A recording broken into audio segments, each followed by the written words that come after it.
The holographic display came alive with light and color. The first image that appeared was a simple one. It showed a blue and green planet floating in black space. Earth, the home of humanity. "This is where my people come from," Tay said. He stood at the center of the platform, his voice calm and steady. "One small planet. Not very special by galactic standards. But it is our home, and we have lived there for a very long time." The alien cadets leaned forward in their seats. They had all seen images of Earth before, but they had never really paid attention to it. It was just another primitive world with one primitive species. Nothing important. For most of our history, Tay continued, humans were divided into many different groups. Different nations. Different cultures. Different beliefs. We did not see ourselves as one species.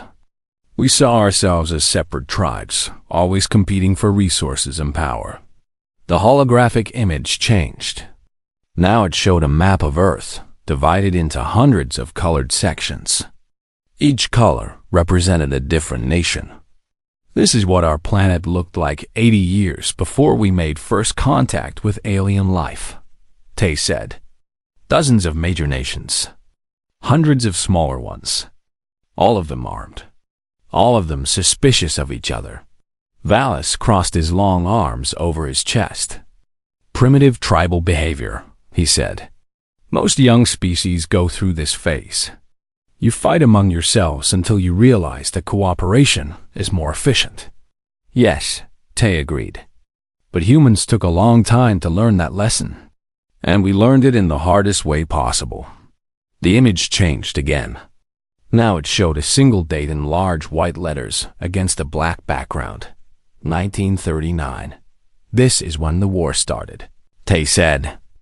"We call it World War II, the second time that almost every nation on our planet went to war at the same time." A Talari cadet raised her hand. Her silver skin reflected the light from the holographic display. "Wait," she said. "The second time? You had done this before?" "Yes," Tay said. "The first time was called World War I. It happened 20 years earlier. About 17 million humans died in that war." The room murmured with surprise. 17 million deaths in a single war. That was already more than most species had ever lost in any conflict. But World War I was just the beginning, Tay said. It planted seeds of anger and hatred that would grow into something much worse. The holographic display began to show old photographs. Black and white images of soldiers marching through streets. Flags waving in the wind. Crowds of people cheering and saluting. After the First War, some nations became very angry, Tay explained. They felt they had been treated unfairly. They wanted revenge. They wanted power. And they found leaders who promised to give them both. The image focused on one particular country, shaped like a boot in the center of a continent. Some nations believed they were superior to others. They believed they had the right to conquer and rule. They began to build armies. They began to build weapons. They began to prepare for war. Valis made a dismissive sound. This is common among primitive species. One group believes it is better than the others. They start a war. They win or they lose. Life continues. Yes, Tay said.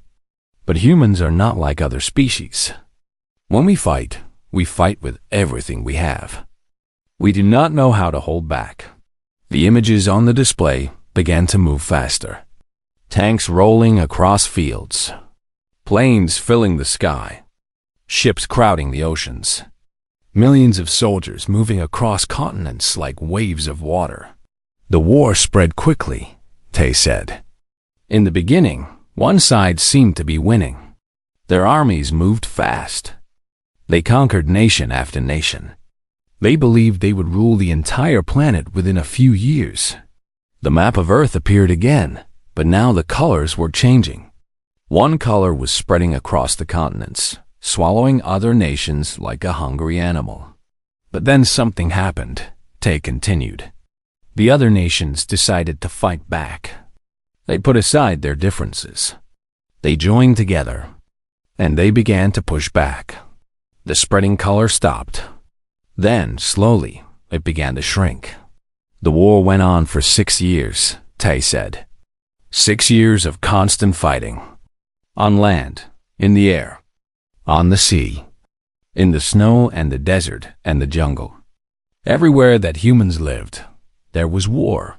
Hannah watched from her seat in the corner. She had seen this footage before. All humans had. It was part of their education. But watching it again, in a room full of aliens who had no idea what was coming, made her feel strange. Almost sad. They don't understand yet, she whispered to Wu. Wu shook his head. They will. On the platform, Tay continued his presentation. The images were becoming darker now. They showed destroyed cities, burning buildings, people running through the streets in terror. As the war continued, both sides became more desperate, Tay said. They began to use methods that were cruel and terrible, methods that no civilized species should ever use. The image changed to show a large building surrounded by fences and guard towers. Smoke rose from chimneys in the background. Some humans created places called concentration camps, Tay said. His voice was very quiet now. They put people in these camps. People they considered inferior. People they wanted to destroy. A Navari cadet raised one of his 4 hands. Destroy? What do you mean? I mean they killed them, Tay said simply. Millions of them. Men, women, and children. They were killed simply because of who they were. Because of their religion. Because of their heritage. Because they were different. The room went very still. Even Valis seemed uncomfortable. His 4 eyes moved nervously. How many? The Navari asked. In the camps? About 6 million. Maybe more. We are still counting. The holographic display showed photographs that no one wanted to see. Thin bodies. Empty eyes. Piles of shoes and glasses and other personal things. The evidence of a crime that words could not describe. This is what humans are capable of, Tay said. This is what happens when hatred is allowed to grow. When one group decides that another group does not deserve to live. A Kelmer cadet stood up suddenly. Her hard shell clattered as she moved. Stop, she said. This is too much. Why are you showing us this? Tay looked at her with calm eyes. Because you asked, he said. You asked for an example of excessive force. This is what excessive force looks like among humans. But this is not war, the Kelmer said. This is murder. This is evil. Yes, Tay agreed. It is, and it happened. And humans did it to other humans. And we must never forget that we are capable of such things. Valis stepped forward. His earlier amusement was gone. Now his face showed something that might have been fear. This is disturbing, he admitted. But surely this was the worst of it. Surely your species learned from this horror. Tay shook his head slowly. We are not finished yet, Instructor. The camps were terrible, but they were not the most excessive thing that happened in this war. He pressed a button on the display. The image changed again. Now it showed a group of scientists in white coats. They were standing around a large metal device. Their faces were serious and focused. While the war was happening, Tay said, some of the best human scientists were working on a secret project. They were trying to build a new kind of weapon. A weapon more powerful than anything that had ever existed before. The display showed diagrams and equations. Complex mathematics and physics that most of the aliens could not understand. They called it the Manhattan Project, Tay said. Thousands of scientists worked for years to create this weapon. They worked day and night. They knew that whoever finished first would win the war. Mina closed her eyes. She knew what was coming. Every human knew. It was the moment that changed everything. The moment that showed the galaxy what humans were truly capable of. In the year 1945, Tay said, the scientists finished their work. They had created a weapon that used the power of atoms themselves. A weapon that could destroy an entire city in a single flash of light. The holographic display showed a photograph of a large metal cylinder. It looked simple, almost boring, but every human in the room knew what that simple metal cylinder could do. They called the first one little boy, Tay said. It was about 3 meters long and weighed about 4,000 kilograms. It was small enough to fit inside a single plane. A Van Tries cadet, her skin shifting to a pale color that showed fear, raised her hand. What do you mean, destroy an entire city? How big is a city? The city they chose was called Hiroshima, Tay said. It had a population of about 350,000 people, and this weapon could damage such a city? Tay looked at her. His face showed no emotion, but his eyes were very dark. It did not damage the city, he said. It erased it. He pressed another button. The holographic display showed a bright summer morning. A city of wooden buildings and narrow streets. People going about their daily lives. Children walking to school. Workers heading to their jobs. A normal day in a normal city. Then, in the center of the image, a light appeared. It was brighter than anything the aliens had ever seen. Brighter than a star. Brighter than an explosion. It was pure white, pure energy, pure destruction. The light expanded outward in a perfect circle. Everything it touched disappeared. Buildings, trees, cars, people. Everything was gone in an instant. Turned to ash and shadow. Then came the shockwave. A wall of force that moved outward from the center, flattening everything in its path. Buildings that were still standing were knocked down like toys. Fires erupted. The Galactic training station hung in the empty space between 3 star systems. It was a massive structure, built like a wheel that slowly turned against the black sky. Thousands of windows dotted its surface, and behind each window, young soldiers from dozens of alien species learned how to work together. Tay woke up early that morning. He always did. Old habits from Earth were hard to break, even after 6 months in space. He sat on the edge of his small bed and looked out the window at the distant stars. Somewhere out there, very far away, was a small yellow sun. And around that sun was a blue planet called Earth, his home. He was 24 years old. He had dark hair cut short in military style, and his body was lean and strong from years of training. On his arm, he had a small tattoo of the Korean flag. It reminded him of where he came from, of who he was. The door to his room slid open with a soft sound. Hannah walked in without knocking. She never knocked. "You're awake," she said. It was not a question. "I'm always awake," Tay replied. Hannah was the same age as Tay. They had grown up in the same city, trained at the same military base, and traveled to space on the same ship. She was his closest friend. Her hair was tied back in a simple ponytail, and her eyes were sharp and watchful. She moved like someone who was always ready for a fight. "Today is the day," she said. She sat down on the small chair near his bed. The lesson on proportional response. Tay nodded slowly. He had been thinking about this day for a long time. Instructor Valis is going to ask each species to share an example.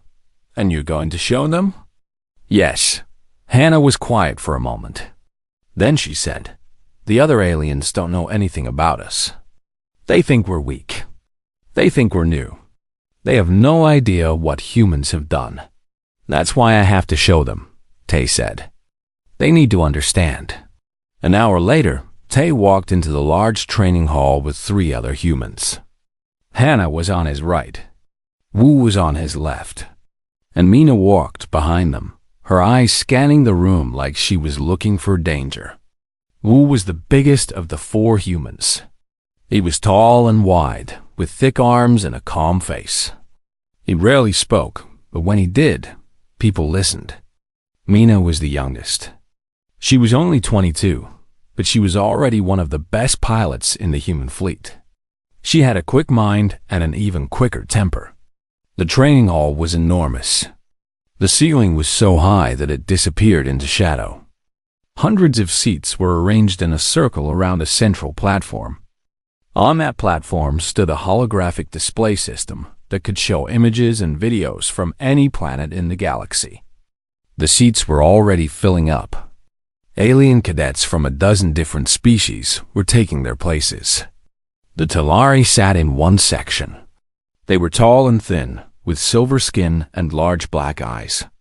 They came from a cold planet and always wore thick robes to stay warm. The Navari sat in another section. They were short and round, with green skin and 4 arms. They were known for their skill with machines.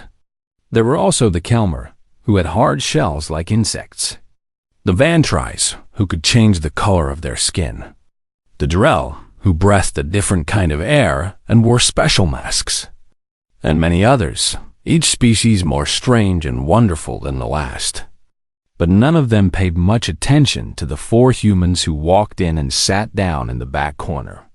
To most aliens, humans were not important.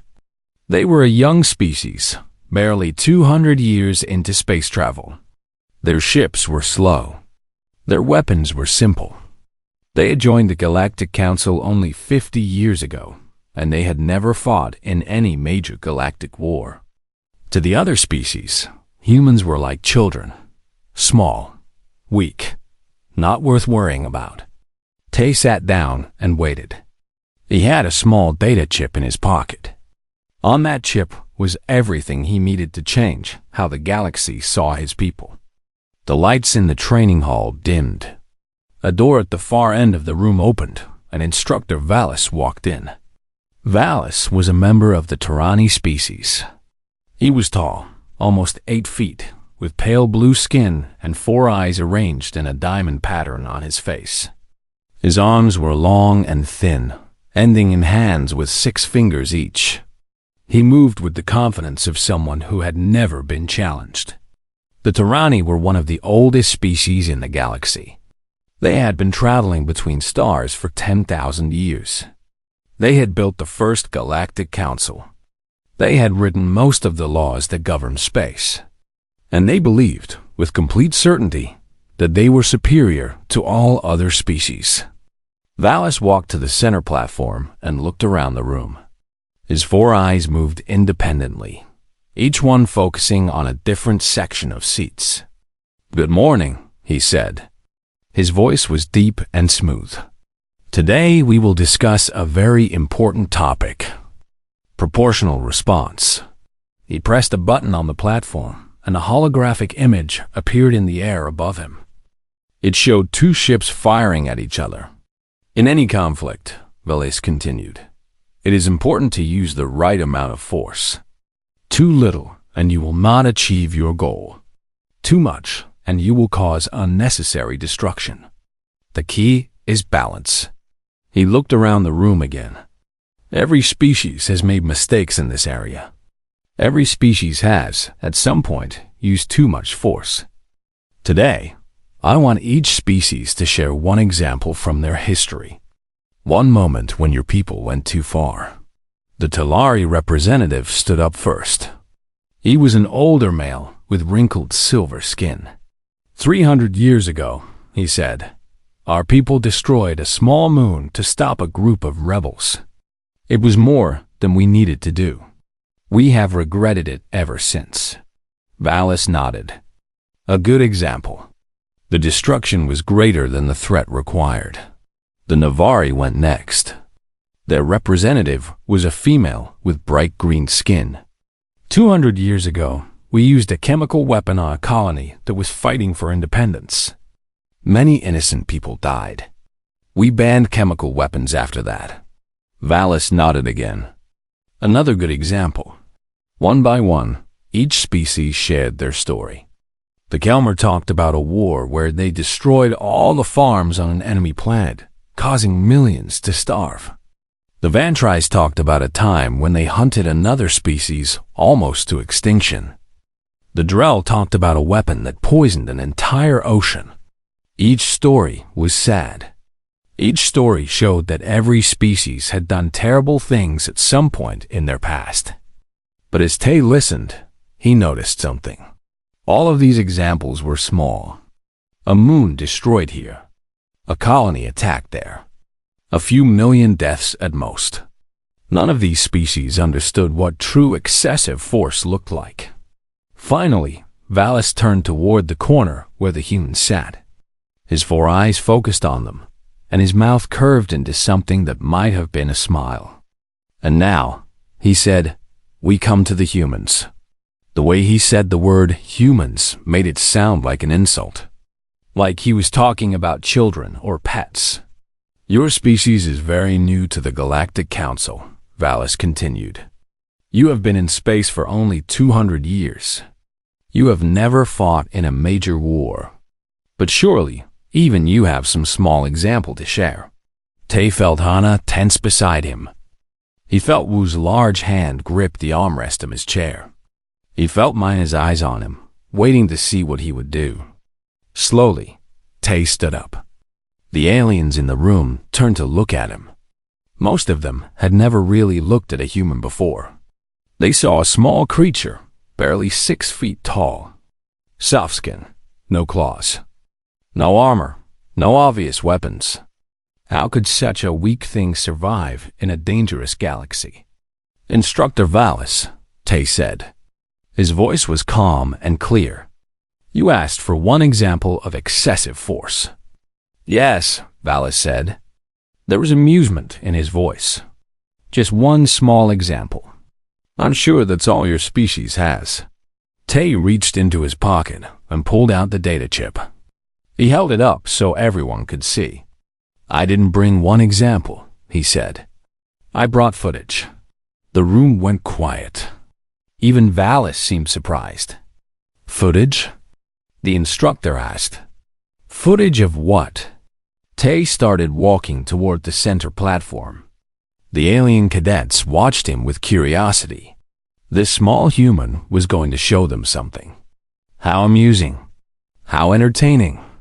What could a species of soft, weak creatures possibly have to show? "You asked about excessive force," Tay said as he walked. "My people have a complicated relationship with that concept." He reached the platform and held out the data chip. Valis took it with his 6-fingered hand, still looking amused. "Your species is barely 200 years into space travel," Valis said. "Before that, you were trapped on a single planet. What kind of excessive force could you possibly have used?" Tay looked up at the tall alien. His face showed no emotion. "Before we came to space," he said, "we had thousands of years of practice on each other." Something in Tay's voice made Valis pause. There was no fear in this human. No nervousness. No attempt to impress. There was only a cold, hard certainty. "Insert the chip," Tay said, "and I'll show you why humans take the concept of excessive force very seriously." Back in the corner, Hana leaned over to Wu. "He's really doing it," she whispered. Wu nodded slowly. "They need to see." Mina gripped her knees. Her knuckles were white. "They're not ready for this. No one is ever ready for this." Valis inserted the chip into the holographic display. The machine hummed softly as it read the data. "What exactly am I about to see?" Valis asked. Tay turned to face the room. Hundreds of alien eyes were watching him. They still looked amused. They still thought this was going to be something small, something insignificant. "You're about to see a war," Tay said. "One single war from Hum." The news spread through the galactic training station like fire through dry grass. By evening, everyone knew. Every alien on the station had heard some version of what happened in the training hall.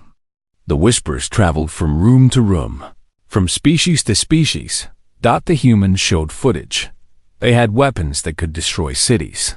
They nearly killed themselves. Multiple times. They are more dangerous than anyone knew. Tay sat in the common room of the human quarters. It was a small space, with simple furniture and a window that looked out at the stars.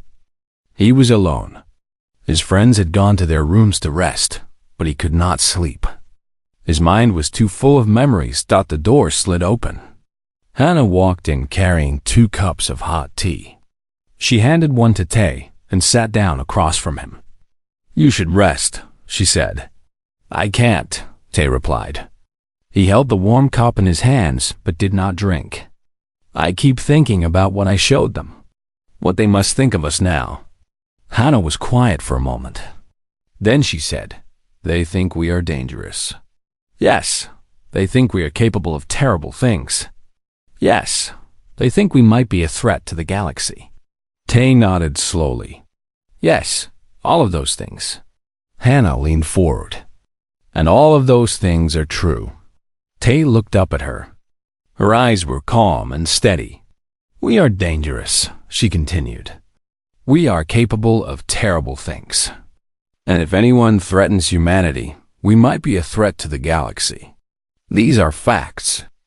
There is no point in hiding them. But I do not want them to fear us," Tay said. "I want them to respect us, to work with us, to see us as partners." "They can do all of those things and still be afraid," Hannah said. "Fear is not always bad. Sometimes it keeps people cautious, careful. It makes them think twice before making decisions." Tay thought about this. She was right, of course. She usually was. The door opened again. This time, it was Wu and Mina. They had heard voices and come to see what was happening. "You are both awake," Wu said. He walked to the window and looked out at the stars. "I could not sleep either." "None of us can," Mina said. She sat down on the floor with her back against the wall. Today was a big day. For a while, no one spoke. They just sat together in the small room, 4 humans far from home, surrounded by aliens who now saw them in a completely different light. Finally, Mina broke the silence. "Do you think we did the right thing?" Tay considered the question carefully. "I think we did the necessary thing. Whether it was right, I do not know. The galaxy needs to understand us," Wu said. His deep voice was thoughtful. "They've been looking at us like children, like pets. They did not take us seriously. They will take us seriously now," Hannah added. "But at what cost?" Mina asked. "Now they know what we can do. Now they know our darkest secrets. They might use this against us. They might decide we are too dangerous to trust." Tay shook his head. "That was always a risk. But I think it is better this way. Secrets always come out eventually. It is better that we showed them ourselves, on our own terms, than wait for them to discover the truth and feel betrayed." A soft chime came from the door. Someone was asking permission to enter. The 4 humans exchanged surprised looks. Very few aliens came to the human quarters. Most of them avoided this part of the station entirely. Tay stood up and pressed the button to open the door. Standing in the hallway was Valis. The tall blue alien looked different than he had in the training hall. His posture was less proud. His 4 eyes were uncertain. "May I come in?" he asked. His voice was quiet, almost humble. Tay stepped aside. "Of course, Instructor." Valis walked into the room. He was too tall for the space. He had to duck his head to avoid hitting the ceiling. He looked around at the simple furniture, the small window, the 4 humans watching him with careful eyes. "I wanted to talk to you," he said. "All of you, if that is acceptable." Hannah gestured to an empty chair. "Please sit." Valis lowered himself into the chair. It creaked under his weight, but it held. He folded his long arms in his lap and was quiet for a moment. "I have been teaching for 300 years," he said finally. I have met many species. I have learned many histories. I thought I understood war. I thought I understood violence. He paused. I did not understand anything. Wu moved away from the window and sat down on the edge of a table. You are not the first to say that after learning about human history. How do you live with it? Valis asked. The question seemed genuine. How do you carry the weight of such terrible knowledge? How do you wake up each morning knowing what your species has done? Tay considered the question seriously. It was not easy to answer. We carry it because we must, he said. We remember because we must. The moment we forget, we become capable of doing it again. Every human learns about this history, Hana added. It is taught in our schools. It is shown in our museums. We do not hide from our past. But how do you move forward? Valis pressed. How do you build a civilization after such horror? Mina spoke up from her place on the floor. We build because that is all we can do. We cannot change the past. We cannot bring back the dead. We can only try to make the future better. And we help each other, Wu said. Humans are not always kind. We have done terrible things to each other. But we have also done wonderful things. We have helped each other, saved each other, loved each other. Valis listened to all of this. His 4 eyes moved from face to face, studying each human in turn. The Tyranni have never experienced anything like what you showed today, he said. We have had wars. We have lost people. But we have never come close to destroying ourselves. Then you are fortunate, Tay said. Perhaps your species is wiser than ours. Perhaps you never let fear and hatred grow until they became weapons of mass destruction. Or perhaps we simply never had the capability, Valis admitted. Our technology developed differently. We never discovered how to split atoms. We never built weapons that could end worlds. Would you have used them if you had? Hannah asked. Valis was silent for a long time. Finally, he said, I do not know. And that frightens me more than anything you showed today. The room was quiet again. Outside the window, the stars continued their slow rotation around the station. I came here to apologize, Valis said. Earlier today, before the presentation, I treated you with disrespect. I called humans primitive. I implied that you were not worth listening to. He bowed his head. I was wrong. I am sorry. Tay felt something shift inside his chest. He had not expected this. He had expected anger, fear, maybe even threats. He had not expected an apology. Thank you, he said. That means more than you know. Valis raised his head. I have one more question. You do not have to answer if you do not wish to. Ask, Tay said. You said that human ships carry no weapons of mass destruction. You said that your people made a promise to never bring such weapons into space. That is correct. Valis leaned forward. But you still have them. On Earth, you said the weapons still exist. Yes, Tay confirmed. A smaller number than before, but yes, they are still there. Why? If you know how dangerous they are, why not destroy them completely? Tay exchanged a look with his friends. This was the hardest question of all. He had been asked it many times by many people, and he was never sure of the right answer. Because we do not trust ourselves, he said finally. We know that humans can be pushed to extremes. We know that if we face a great enough threat, we might be tempted to use any weapon available. And so you keep the weapons. Just in case? Yes, just in case. Not to use. Never to use. But as a reminder of what we are capable of. A reminder of why we must never let things get that bad again. Valis thought about this. That is a very human answer. Yes, Tay agreed. It is. The instructor stood up slowly. I should go. The other instructors will be meeting soon to discuss what happened today. I expect there will be many questions about humans in the coming days. We will answer them, Hannah said. All of them. We have nothing more to hide. Valis walked to the door, then stopped. He turned back to look at the four humans one more time. You know, he said, when I first met humans, I thought you were the weakest species in the galaxy. Small, soft, fragile. I wondered why the council had even accepted you. He paused. Now I think I understand. You are not weak. You have never been weak. You are survivors. You have survived things that would have destroyed any other species. He opened the door. And perhaps that is exactly what the galaxy needs. A species that understands the true cost of war. A species that knows how close the edge really is. He stepped through the door. Good night, humans. I will see you tomorrow. The door closed behind him. For a long moment, no one spoke.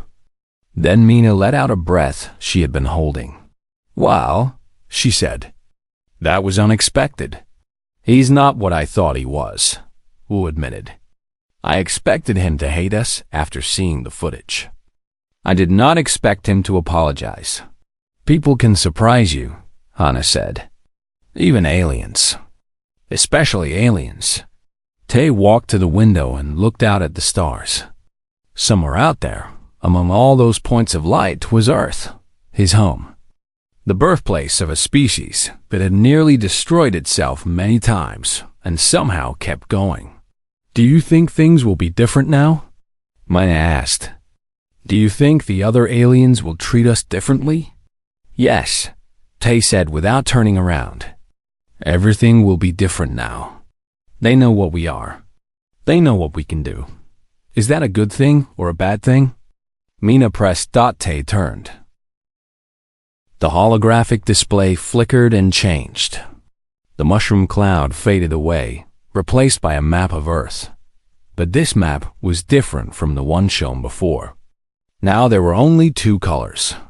One side of the planet was red. The other side was blue. After World War II ended, Tay said, the nations of Earth divided into two main groups. Two sides. Two ways of thinking about how humans should live. He pointed at the map. Each side believed it was right. Each side believed the other was dangerous. And each side began to build more nuclear weapons. The numbers appeared on the display. They started small. 10 weapons, 20, 50. Then they began to grow faster. 100, 500, 1,000. The two most powerful nations were called the United States and the Soviet Union, Tay explained. They did not trust each other. They feared each other. And they believed that the only way to stay safe was to have more weapons than the other side. The numbers kept climbing. 2,000, 5,000, 10,000. A drill cadet, his voice muffled through his breathing mask, spoke up. This is madness. Why build so many? You already showed that one bomb can destroy a city. Why would you need 10,000? Tay smiled sadly. We asked ourselves the same question. But fear is not logical. When you are afraid, you always want more. More weapons. More power. More ways to destroy your enemy. The numbers continued to rise. 20,000. 30,000. 40,000. At the peak of what we called the Cold War, Tay said, humans have built over 60,000 nuclear weapons. The room gasped. Valis took another step backward. His four eyes were wide with disbelief. 60,000? He repeated. That is enough to destroy your entire planet many times over. Yes, Tay agreed. We calculated that we had enough weapons to kill every human on Earth about 12 times. We called it mutually assured destruction. If one side attacked, the other side would attack back. Both sides would be destroyed. Everyone would die. Hannah stepped forward. "We thought this would keep us safe," she said. "We thought that if the destruction was terrible enough, no one would ever start a war. We were wrong." The display changed again. Now it showed footage of missile silos, underground bunkers, submarines hiding in the deep ocean, planes flying through the sky, always ready to drop their deadly cargo. Both sides kept their weapons ready at all times, Wu said. Day and night, year after year. Soldiers sat in bunkers with their fingers on buttons, waiting for the order to end the world. And they almost did, Mina added. Many times. The display showed a series of dates and incidents. October 1962, September 1983, January 1995. Each date was a moment when the world came close to nuclear war.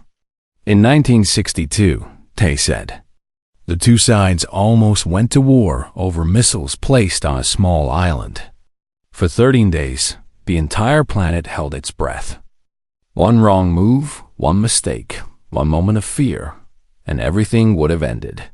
The footage showed leaders meeting in dark rooms, generals arguing over maps, soldiers preparing for a war that would have no winners.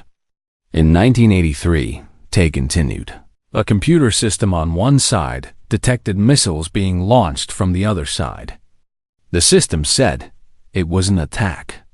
One man had to decide whether to launch a counterattack that would kill millions.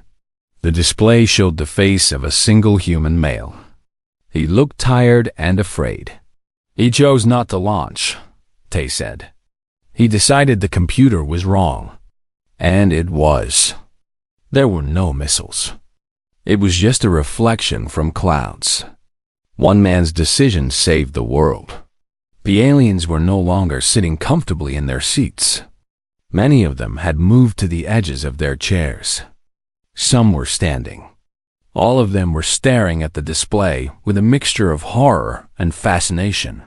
You are telling us, Valis said slowly, that the fate of your entire species rested on the decision of one person? Multiple times? Yes, Tay said. We came close to extinction many times. Not because of any alien threat, not because of any natural disaster, but because we had built weapons that could destroy ourselves, and we almost used them. The display changed to show something new. A series of test explosions. Nuclear bombs being detonated in deserts, on islands, deep underground, and high in the atmosphere. While the two sides were threatening each other, Tay said, they were also testing their weapons, making them bigger, making them more powerful, making them more deadly. The first explosion shown was the same size as the one that had destroyed Hiroshima. But the next one was bigger, and the next one was bigger still. The bomb that destroyed Hiroshima had a power equal to 15,000 tons of conventional explosives, Tay explained. We measure nuclear weapons in kilotons and megatons. 1 megaton equals 1 million tons. A Navari cadet made a calculation on a small device. That is a very large number, she said weakly. The biggest bomb humans ever built was called the Tsar Bomba, Tay said. It had a power of 50 megatons. More than 3,000 times more powerful than the bomb that destroyed Hiroshima. The display showed footage of this test. A plane dropped a large bomb. There was a moment of stillness. Then, light. A light so bright that the display could barely show it. A fireball that grew and grew and grew until it seemed to fill the entire sky. A mushroom cloud that rose higher than any cloud before it. A shockwave that circled the entire planet 3 times. This single bomb, Tay said, could have destroyed any city on Earth, all of it. Every building, every street, every person, gone in a single flash. Valis walked to the edge of the platform. He looked down at his feet, unable to watch the display any longer. Why? He asked, why would any species build such a thing? There is no military use for such a weapon. It is pure destruction, pure death. We asked ourselves the same question, Hana said. Many humans spent their lives trying to stop these weapons. They protested. They argued. They begged their leaders to see reason. But the fear was too strong, Wu added. Each side believed the other side might use their weapons first. So they kept building, kept testing. KEPT, preparing for a war that no one could win. The display showed clips from this protest movement. Humans marching in the streets. Signs demanding peace. People forming human chains around military bases. Not all humans supported these weapons, Mina said. Many of us knew they were wrong. Many of us fought against them. But the governments of our world did not listen. Tay stepped forward again. For 40 years, humans lived under the shadow of nuclear war. Children grew up learning how to hide under their desks if the bombs came. Families built shelters in their backyards. People went to sleep every night not knowing if they would wake up in the morning. The footage showed these things. Children ducking under desks. Families descending into concrete bunkers. Public service announcements explaining what to do in case of nuclear attack. This was our life, Tay said. This was our normal. Living every day knowing that at any moment, everything could end. A Telari cadet stood up. His silver skin was trembling slightly. How did you survive? How did you not destroy yourselves? Luck, Tay said simply. We were lucky. Many times, small things prevented disaster. A soldier who chose not to follow orders. A computer error that was caught in time. A leader who decided to wait one more hour before attacking. He paused, and eventually, one side collapsed. The Soviet Union fell apart in 1991. The Cold War ended. The threat became smaller. The map on the display changed. The two colors mixed and changed. The clear division between red and blue became fuzzy and complicated. But the weapons did not disappear, Tay said. They are still there. Thousands of them. Sitting in silos and submarines. Waiting. Valis looked up. Even now? Your species still has these weapons? Yes, Tay said.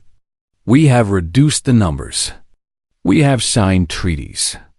We have tried to make ourselves safer. But the weapons still exist. And they always will. Why do you not destroy them all? Valis asked. If you know how dangerous they are, why keep them? This was the question Tay had been waiting for.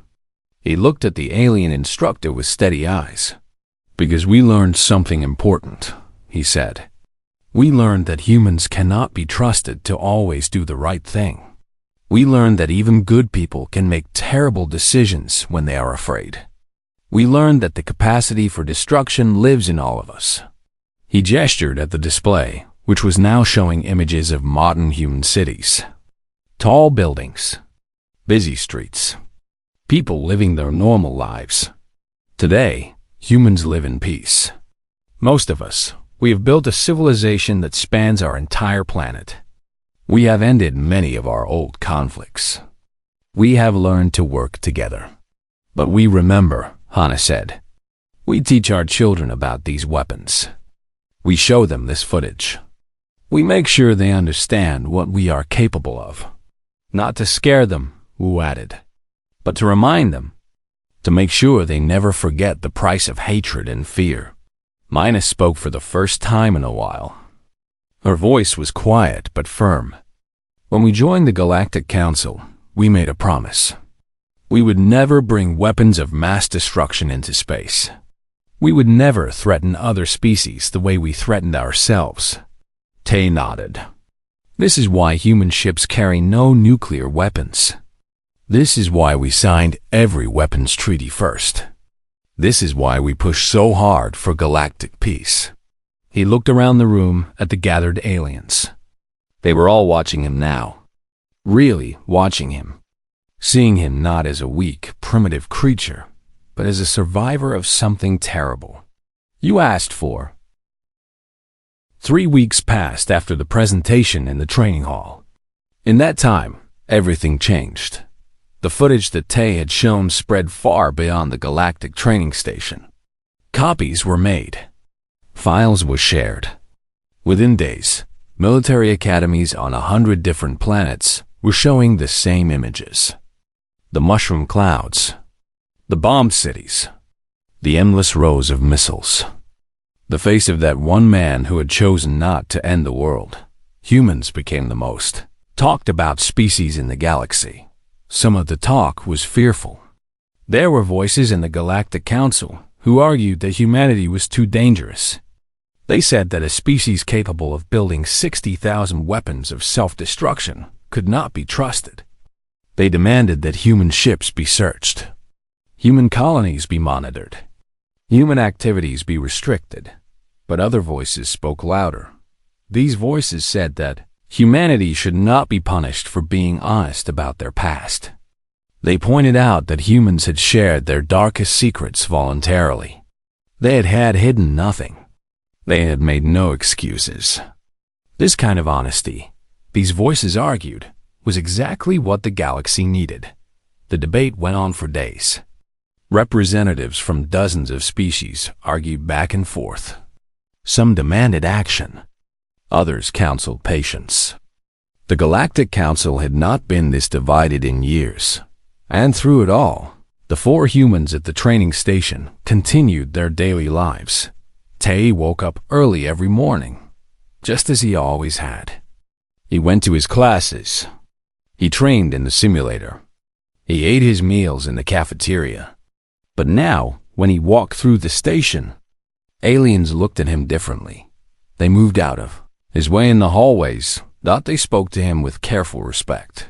They asked him questions about Earth, about human history, about the wars and the weapons and the near misses that had almost ended everything. Tay answered all of their questions honestly. He never tried to make humans sound better than they were. He never apologized for the truth. He simply explained what had happened, why it had happened, and what humans had learned from it. One evening, as the debate in the Galactic Council was reaching its peak, Instructor Valis called the 4 humans to his private office. It was a large room with windows that looked out on the spinning stars. Maps of different star systems covered the walls. Books and data chips were piled on every surface. "Please sit," Valis said. "I have news." The humans took their seats. Tay noticed that Valis seemed tired. The lines on his blue face were deeper than before. His 4 eyes moved slowly, like he had not slept in days. "The Council has made a decision," Valis said, "about humanity." The room became very still. This was the moment they had been waiting for. The moment that would determine how the galaxy treated humans for generations to come. "They voted this morning," Valis continued. The result was not even close. Tay felt his heart beating hard in his chest. He forced himself to breathe slowly. Whatever the decision was, he would accept it. He had told the truth. He had nothing to regret. "The Council has decided," Valis said, "to increase humanity's status within the galactic community." For a moment, no one moved. Then Mina leaned forward. "Increase?" she said. "Not restrict?" Valis nodded. "The Council was impressed by your honesty." Many representatives said they had never seen a species so willing to reveal its darkest moments. They argued that this kind of openness should be rewarded, not punished. Hannah let out a long breath. "I did not expect that." "There is more," Valis said. "The Council has created a new position within the Galactic Peacekeeping Force, a position specifically for humans." Wu raised an eyebrow. "What kind of position?" "Advisors on conflict prevention," Valis said. "The Council believes that humans, more than any other species, understand the true cost of war. They want humans to help teach other species how to avoid the mistakes humanity made." Tay sat back in his chair. He was not sure what to feel. Pride? Relief? Something more complicated that he could not name? They want us to teach about our history? He asked. About the wars? About the weapons? Yes, Valis confirmed. Your footage will become part of the standard curriculum at every military academy in the galaxy. Every soldier, from every species, will learn about World War II, about the Cold War, about how close humanity came to extinction. And you think this is a good thing? Mine asked. Showing our worst moments to everyone? Valis stood up and walked to the window. He looked out at the stars for a long moment before answering. When I first saw your footage, he said, I was horrified. I could not understand how any species could do such things to itself. I thought humans were monsters. He turned back to face them. But then I realized something. Every species has the potential for such horror. The Telari, the Novari, the Kelmer, even the Tarani. We have all done terrible things in our past. We have all made mistakes that cost lives. He walked back to his desk and sat down heavily. The difference is that humans learn from their mistakes. You looked at the horror you had created, and you said, never again. You built systems to prevent it. You created rules and treaties. You shared your knowledge with each other so that no one would forget. He leaned forward. That is what the Council wants to teach. Not just the horror of your weapons. Not just the tragedy of your wars. But the lesson that came after. The lesson that it is possible to stand at the edge of destruction and choose to walk away. Tay felt something warm spreading through his chest. He had not expected this. He had expected fear and suspicion. He had expected the galaxy to see humans as dangerous animals that needed to be controlled. Instead, they saw something else. They saw survivors, teachers, maybe even heroes, in a strange and terrible way. There is one more thing, Valis said. His voice was different now, softer, more personal. The humans waited. The Council has asked me to deliver a message to humanity. An official message from the highest levels of galactic government. He picked up a small data chip and held it out to Tay. This contains a formal statement of gratitude. The Council thanks humanity for its honesty, for its courage, for its willingness to share the truth, even when the truth was painful. Tay reached out and took the chip. It felt warm in his hand. And on a personal note, Valis continued, I want to thank you as well. You have changed my understanding of many things. Of war, of strength, of what it means to be a civilized species. He stood up and bowed slightly, a gesture of respect among his people. You have taught this old instructor a valuable lesson. And for that, I will always be grateful. The four humans stood up as well. They returned the bow as best they could. Thank you, Instructor, Tay said, for listening, for understanding, for giving us a chance to be heard. Valis smiled. It was a strange expression on his blue face, but it was genuine. Thank you for being brave enough to speak. The meeting ended. The humans left the office and walked back to their quarters in silence. The hallways were quiet at this hour. Most of the other cadets were in their rooms, resting or studying. When they reached the common room, they all sat down together. No one spoke for a long time. They just looked out the window at the endless field of stars. Finally, Mina broke the silence. We did it, she said. We actually did it. We told the truth. Who corrected? The truth did the rest. Hannah shook her head slowly. I still cannot believe it. I thought they would hate us. I thought they would fear us.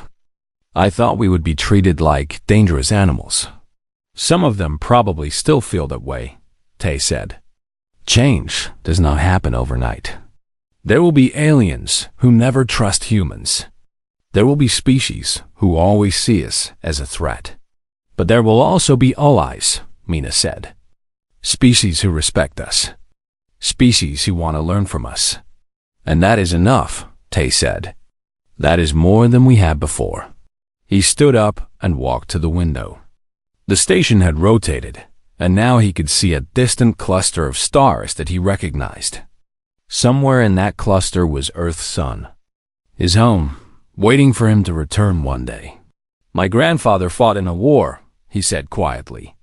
Not a nuclear war, but a terrible war nonetheless. He never talked about what he saw. He kept it locked inside him until the day he died. The others listened in silence. But he told me one thing, Tay continued. He said that the worst thing about war is not the fighting. It is the silence that comes after. The silence of all the people who should be alive, but are not. He turned to face his friends. I think that is why I showed the footage. Because I believe that silence is more dangerous than truth. If we stay quiet about our past, we allow it to happen again. But if we speak, if we share our pain and our shame and our lessons, then maybe we can prevent the next war, the next bomb, the next silence. Hannah stood up and walked to his side. She put her hand on his shoulder. You made the right choice, she said. Whatever happens next, you made the right choice. Wu and Mina joined them at the window. 4 humans standing together, looking out at a galaxy that finally saw them for what they truly were. Not weak, not primitive, not insignificant, dangerous, yes. Capable of terrible things, yes. But also strong, resilient. Survivors who had walked through the fire of their own creation and emerged on the other side. What happens now? Mina asked. Now we keep going, Tay said. We finish our training. We join the peacekeeping force. We help teach other species the lessons we learned. And we never forget, Wu added. We never let ourselves or anyone else forget what war truly costs. Never, Hana agreed. They stood.